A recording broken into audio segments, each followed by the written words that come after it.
And David said, you come against me with a sword, with a spear and javelin, but I come against you in the name of the Lord. And this gospel of the kingdom will be preached in the whole world as a testimony to all nations, and then the end will come. Matthew chapter 24 verse 14. Welcome to a moment of revival fire with Bishop Dr. Ken. May you receive your miracle. By tomorrow, may you get your answer. By tomorrow, may you get your solution. At Revival Sanctuary of Glory, Peruta Satellite, Nairobi, Kenya. God is set to bless, empower, and lift your life. Hallelujah! Wapishangwe na megalagala. Ruka, ruka, ruka kwa jina ya Yesu jama. Twende! Yesu pekee anastahili sifa na heshima. Yesu wewe pekee. Yesu wewe pekee. Oh Yesu wewe pekee. Yesu wewe pekee. Unastahili. Unastahili. Upewe sifa Baba. Uinuliwe. Wewe pekee. Wewe pekee Yesu. Unastahili. Unastahili.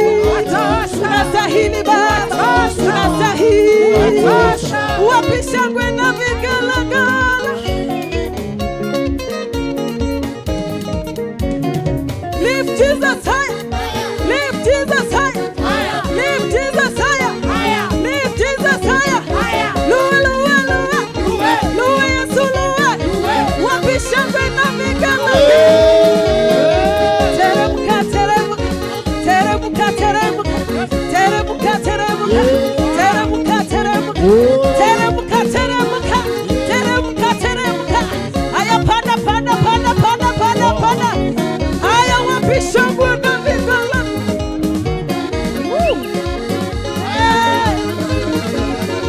Yesu Mwokozi ndiye Bwana milele. Yesu Mwokozi ndiye Bwana milele. Yesu Mwokozi ndiye Bwana milele. Atabaki Bwana. Atabaki Bwana. Hallelujah. Atabaki Bwana. Atabaki Bwana. Hallelujah.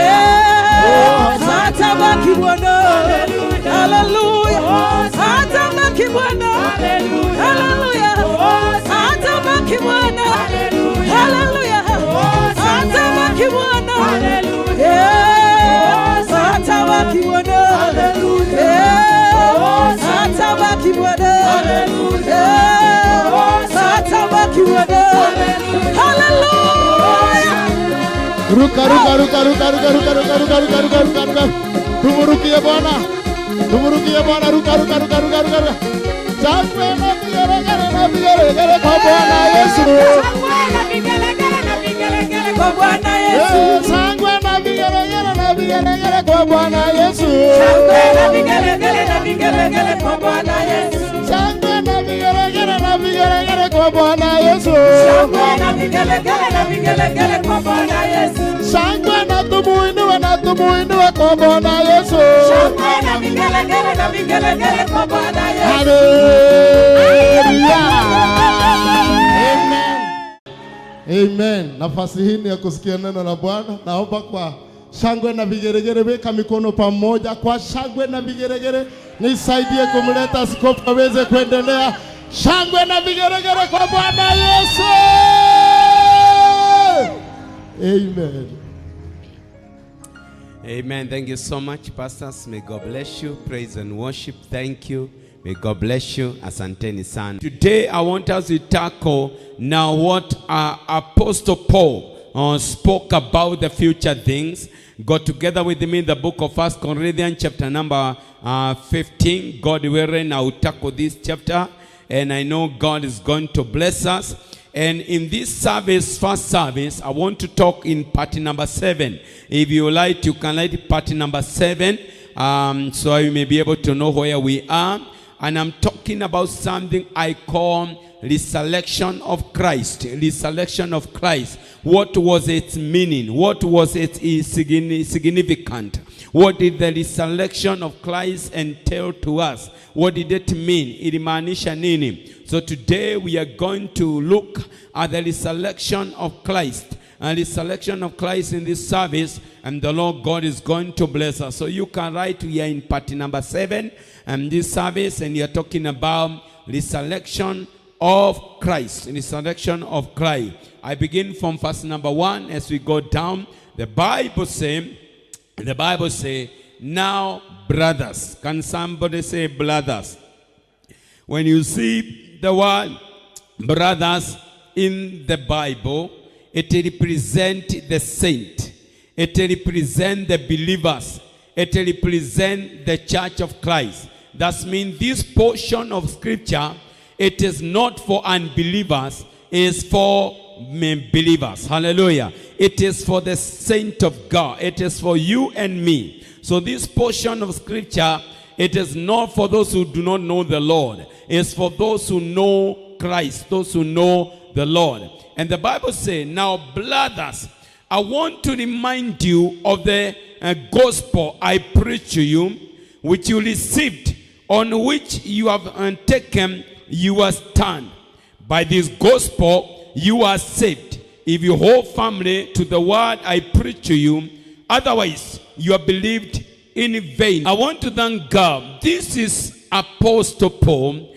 And if you can listen to the cohesion of the scripture, you can feel the grace of a father. You can feel the love of a father. You can feel a counsel, the grace of counsel. You can feel an opening of the scripture. You can feel the sense of the intellectual mind. You can feel a deposit of wisdom and understanding of the scripture. Look at the way he said. He said, now brothers. This is a cohesion. This is a counsel. Now brothers, I want to remind you of the gospel. You can see the way the father built as a careful builder. And he said, now brothers, I want to remind you of the gospel I preach. That's me, Apostle Paul, as a preacher, as a founder of the Corinthian church. Now he is going back to build their life, and he is reminding them. That's why, let me tell you, child of God, it's good for you to read the scripture again and again. Read the Bible again and again. Don't say, this scripture, I know it. I had read it some time ago, maybe 7 years ago. You should never be used of the word of God. You should never be user of the scripture. You see, read the word of God every day. Make the word of God to be your friend. Let the word of God be close to you. Now, brothers, I want to remind you of the gospel I preach to you. Can you remember the preaching you received maybe 10 years ago, maybe 15 or 20 years ago? The word of God never grow older. The things you learned long time ago, they can help you today. The Bible says, I preach to you, which you received, and on which you have taken your stand up. We are standing on the gospel. We are standing on the power of the truth of the word of God. Let me tell you what makes you strong. What makes you stand in your life. It is not yourself. You stand because of the word of God. There is no Christian who sustains himself or herself, but you stand because of the word of the living God. Verse number 2. Let's go to verse number 2. By this gospel. What is the gospel? The gospel means good news. You can write some of these things. Write these things as we proceed. The gospel means good news. Good news about whom? Good news about Christ. So here he is reminding them about the good news. He was a proclaimer of the good news. And as a child of God, you are a proclaimer of good news. What do you carry? Do you carry good news? Do you carry the gospel of Christ? When you go, wherever you go, what do you speak? Do you carry the message of discouragement or the message of encouragement? Do you carry the message of giving hope? Do you carry the message of building the people of God? Let me tell you, child of God, It depends what you are carrying in your life. Unajua kuna mtu akifungua mdomo, kuna yale utategemea yatoke ndani yake. I pray ndani ya maisha yako, may you carry the word of the living God. Inua mkono sema amen. Hebu sema, I am carrying the word of the living God. Carry the word of the living God. Let's proceed on. By this gospel you are saved. Every somebody say, by this gospel I am saved. Yes, by this gospel you are saved. You are saved by the gospel. By this gospel you are saved. If you hold firmly to the word I preach to you, otherwise you have believed in vain. Hallelujah.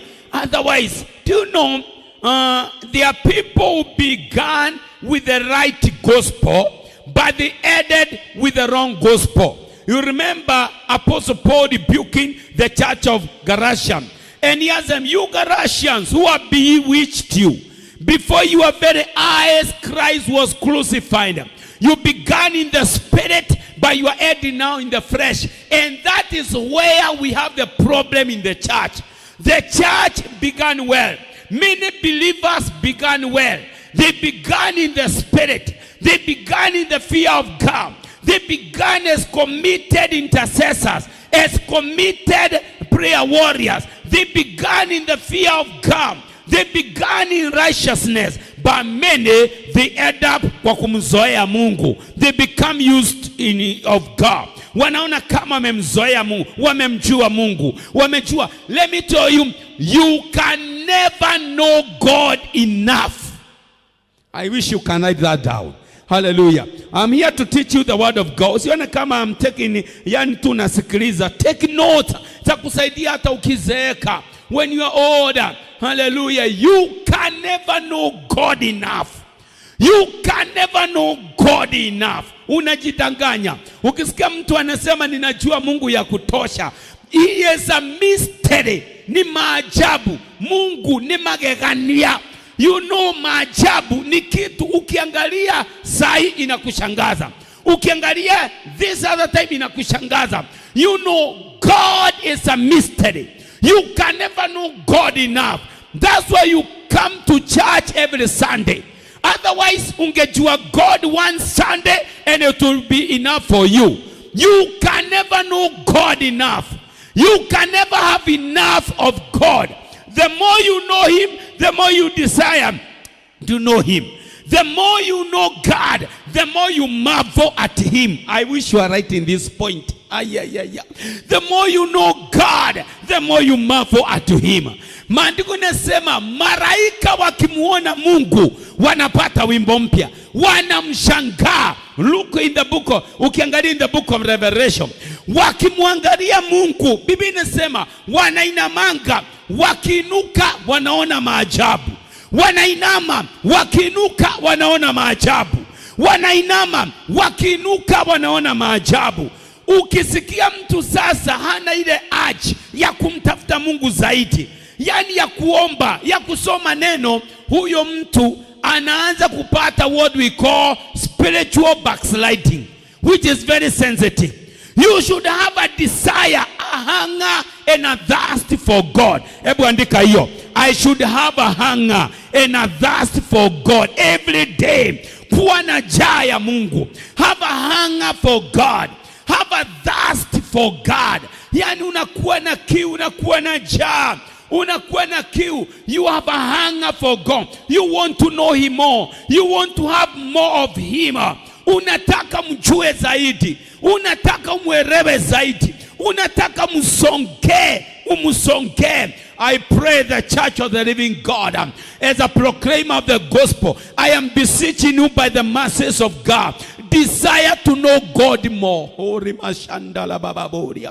Desire to know God more. Desire to be closer to God. Desire kumsongea Mungu zaidi. Desire to be closer and closer and closer and closer to God. As we are nearing to come to the age of the ages, I encourage you, church of the living God, desire to come closer. Desire to come closer. Desire to be closer and closer to your God. Hallelujah. Do you know we have a danger? Kuna watu wanaenda wakimwendea Mungu bali na bali in our time. And that's what the devil wants. But God wants you come closer. You come closer to him. You come closer. You may know him. Paul said that I may know him and the power of his selection. I may know him. He wanted to know him. And actually, if you read the Bible, Paul knew God. Paul knew the Lord, but he could not know him enough. He wanted him enough. He wanted more and more. I pray, church, may you know God more. May you have more of God. May you have more of the knowledge or the truth of God. Inua mikono sema amen. Somebody say amen. These are the last days. Let me tell you the danger we are in. The dangers we are in these last days. Many people will continue to be dry and dry and dry. Because the scriptures must be fulfilled. That there shall come perilous time, difficult time. Hallelujah. And there shall come perilous time, difficult time. Kutakuja wakati wa hatari na wakati ambao ni wa mwisho. I want to show you something. Hallelujah. Hallelujah. There will come difficult time. Ebu angalia kitabu cha 2 Timothy chapter number 3 and verse number 1. Scripture interprets scripture. Hallelujah.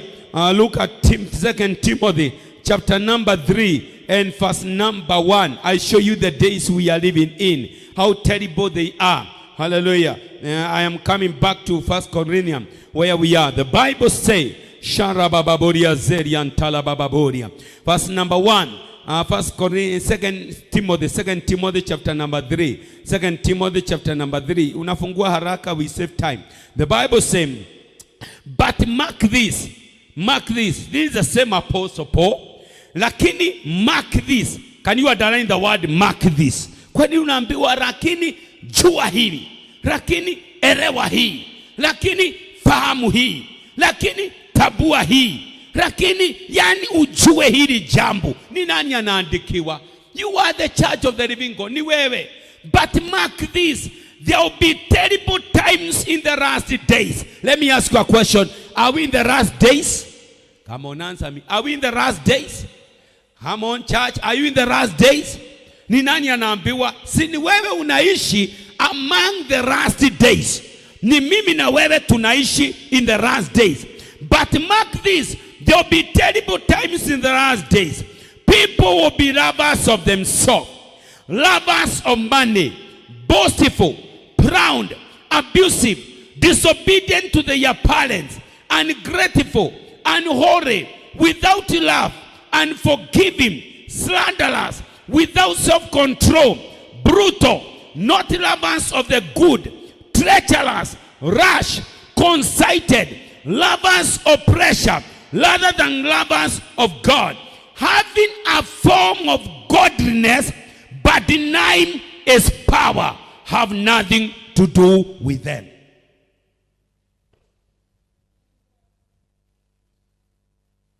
The word of God is very simple. God never gave us complicated things. He never gave us complicated gospel. It is simple. Let gospel be preached in its simplicity. Our God is not a complicated God. Let us not complicate God. People make God to be so difficult to reach him. So difficult even to serve him. So difficult even to be able to reach where he is. Our God is so reachable. Our God is so reachable. He is within. He is right here. You can see God in the scripture.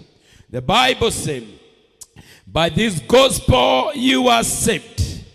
By this gospel I'm preaching, you are saved. If you hold firmly to the word I preach to you.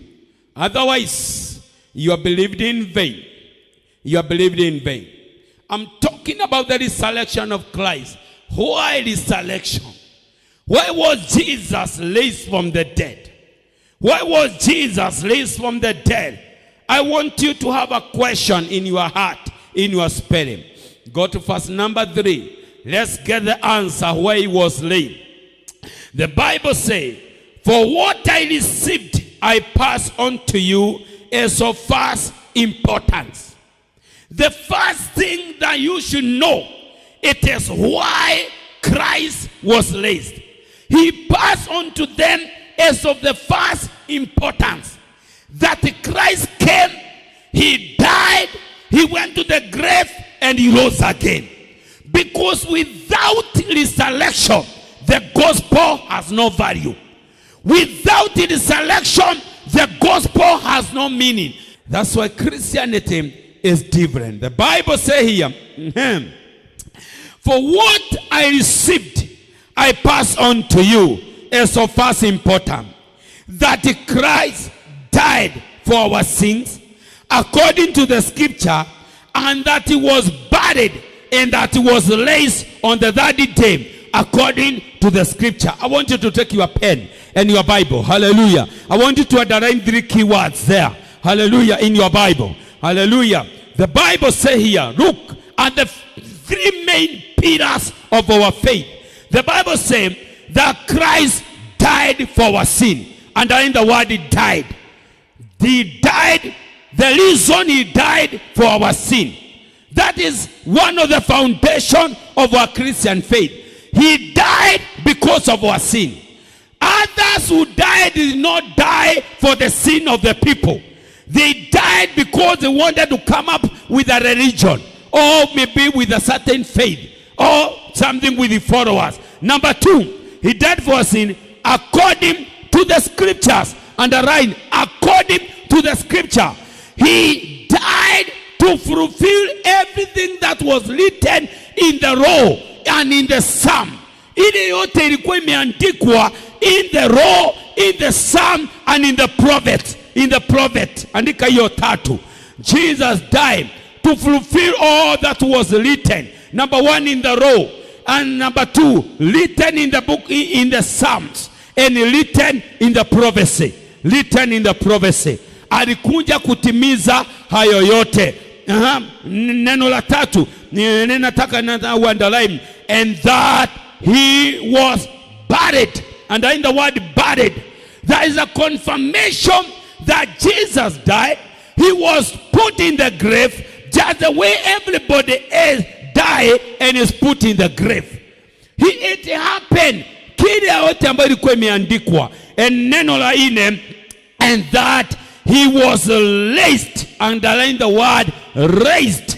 He was raised on the 3rd day according to the same scriptures. According to the same scriptures. The scripture had said on the 3rd day he will be raised. Alisema ye mwenyewe, destroy this temple and I shall build it in 3 days. Hallelujah. Alikuwa amesema kwamba I'll be raised, I'll die, and on the 3rd day I'll rise again. Somebody say hallelujah. Everyone mkono sema amen.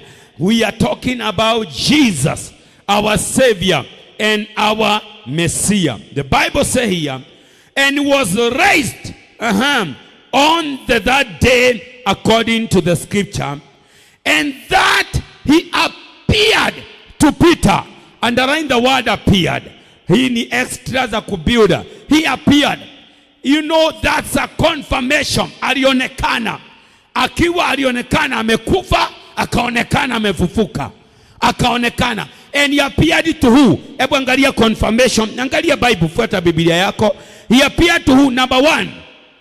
And he appeared, number 1, to Peter. He appeared to Peter, alipo rise from the dead. And then to the 12, akaapia kwa wale 12. After that, he appeared to more than 500 of the brothers at the same time. Akaapia kwa watu zaidi 500 wakiwa pamoja, ambao ni kanisa. He appeared to more than 500 of the brothers at the same time, most of whom are still living. By the time Paul was writing this, they were still living. By the time he was writing to the church of Corinth, and though some are fallen asleep, hata kama wengine wamerara. Verse number 7. Then he appeared, anapo akatokea tena to James. James akatokea kwa elder James, then to all the apostles. Then akapia tena to all the apostles, and last of all he appeared to me also as to one abnormally born.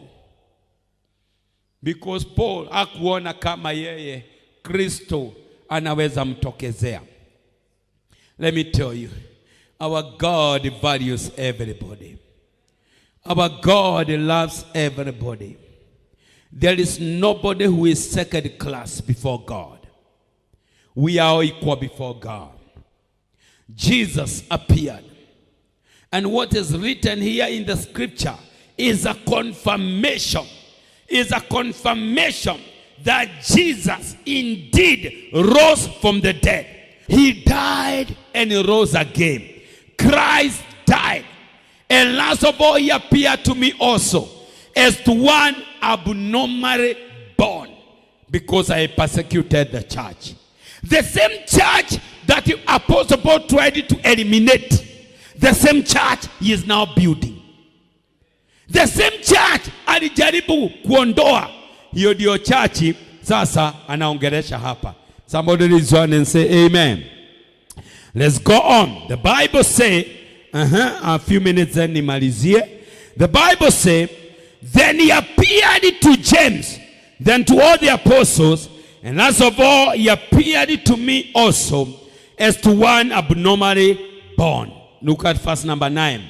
For I am the least of the apostles, and do not even deserve to be called an apostle, because I persecuted the church of God.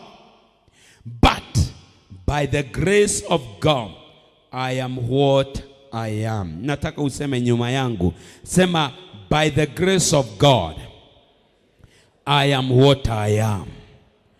Anasema, hata kama nilikuwa mwovu hivyo, verse 10. But by the grace of God, I am what I am.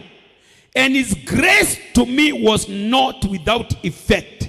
No, I worked harder than all of them, yet not I, but the grace of God that was with me. Whether then it was I or they, this is what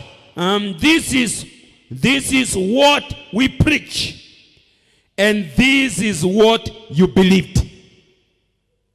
Somebody say amen. I am feeling anointing here. I feel the whole of my body feeling full of anointing. I am feeling extraordinary grace. I am feeling, church, I wish you can understand.